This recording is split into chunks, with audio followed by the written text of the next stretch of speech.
Welcome to your own channel Vastu simplified for you. तो चलिए अब हम चलते हैं अपने अगले विषय पे, जो कि है वायु, जो कि नॉर्थ वेस्ट की एनर्जी फील्ड है, जिसे मारुत भी कहा गया और अन्य ग्रंथों में रोग बताया गया। रोग का क्या मतलब हुआ, वो भी कैसा रोग, ज्वर जैसा। ज्वर मतलब फीवर, बुखार।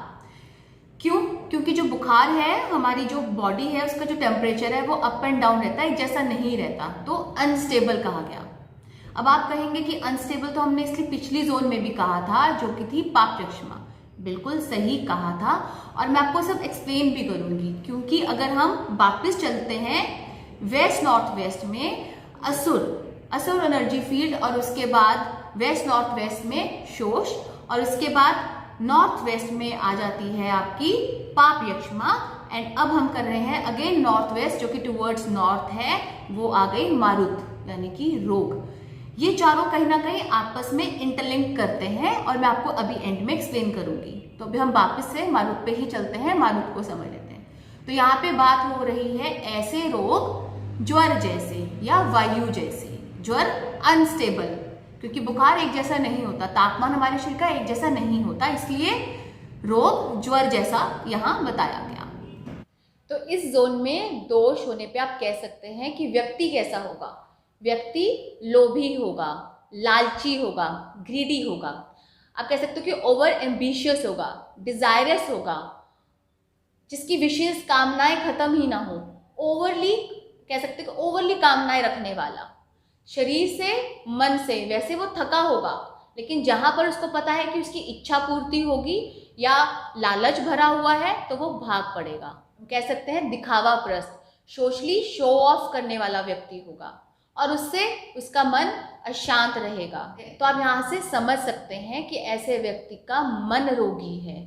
ग्रीफ, सौरो, उदासी, ऐसा इंसान अशांत रहेगा, हर वक्त उसको कुछ भी अच्छा नहीं लगेगा, किसी भी चीज़ में खुशी ज़्यादा देर उसको महसूस नहीं होगी, क्योंकि मन से तो वो अशांत है।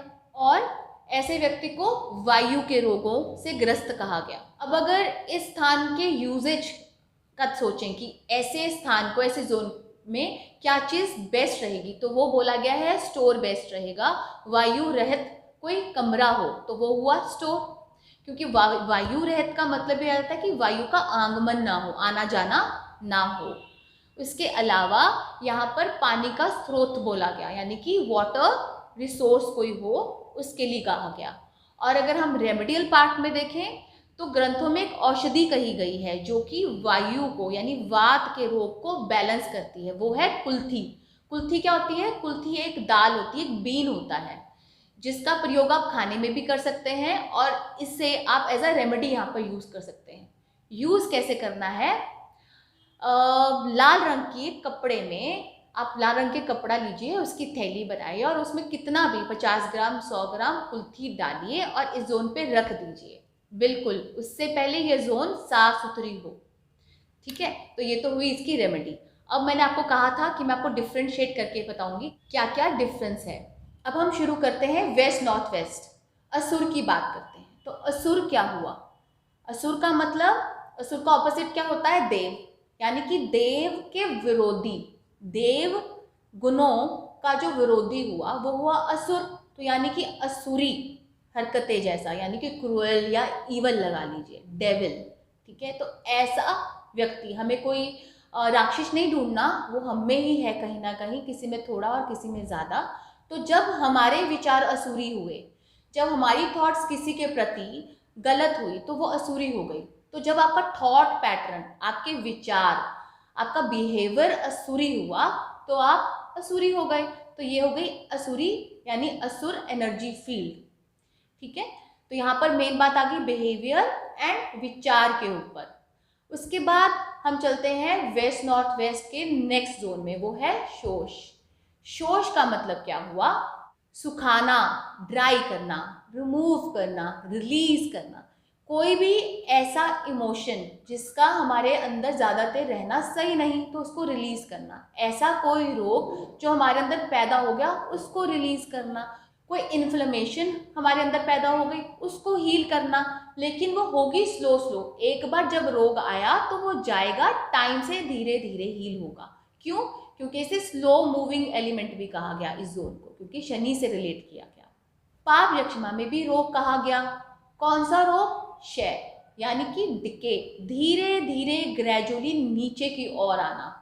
तो जब एक इंसान किसी गलत संगत में पड़ जाता है तो धीरे धीरे धीरे उसका पतन होता है, या कोई रोग लग गया तो धीरे धीरे वो रोग बढ़ता हुआ बहुत बड़ा नासूर बन गया, बहुत बड़ा बन गया। तो यानी कि स्लोली स्लोली ग्रेजुअली ग्रेजुअली इंसान नीचे की ओर आया। और उसका मन कैसा हुआ? उसका मन ऑफ कोर्स अशांत रहेगा, क्योंकि जब कोई रोग आएगा तो अनइजीनेस तो होगी ही। तो ये इस तरह से अशांत कहा गया। अगेन मनन के ऊपर है, मन और फिर शरीर। और अभी जब हमने मारुत की बात की तो वो कौन सा रोग? वो ज्वर जैसा रोग, यानी एक जैसा नहीं रहेगा बिल्कुल, यानी कि स्टेबल नहीं, जैसे पाप यक्षमा में भी स्टेबल नहीं। इसको ज्वर से रिलेट किया गया। उसे स्लोली डाउनफॉल, यानी कि उसका ऊपर नीचे आना नहीं बताया गया, उसका धीरे से बहुत स्लोली ग्रेजुअली नीचे आने का सिम्टम दिया गया। लेकिन मारुत में क्या बताया? मारुत में ऊपर नीचे बताया गया, ठीक है, क्योंकि जो टेम्परेचर है वो ऊपर नीचे होता है, अनस्टेबल। तो ये भी अनस्टेबल है और पाप यक्षमा भी अनस्टेबल है, लेकिन वो ग्रेजुअली डाउन आ रहा है। आप उसको कंट्रोल कर सकते हैं, आप उसको कंट्रोल कर सकते हैं जैसे वो पकड़ में आ जाए। और मारुत वायु है, कभी कंट्रोल में नहीं आती, मन को अशांत करती है, ठीक है। तो आई थिंक मैंने आपको अच्छे से एक्सप्लेन कर दिया होगा। आप इन चारों को एक बार फिर से सुनेंगे, क्योंकि इंटरलिंक्ड है, तो आप इसे काफ़ी अच्छे से समझ जाएंगे, ठीक है। So thank you for now and have a nice day.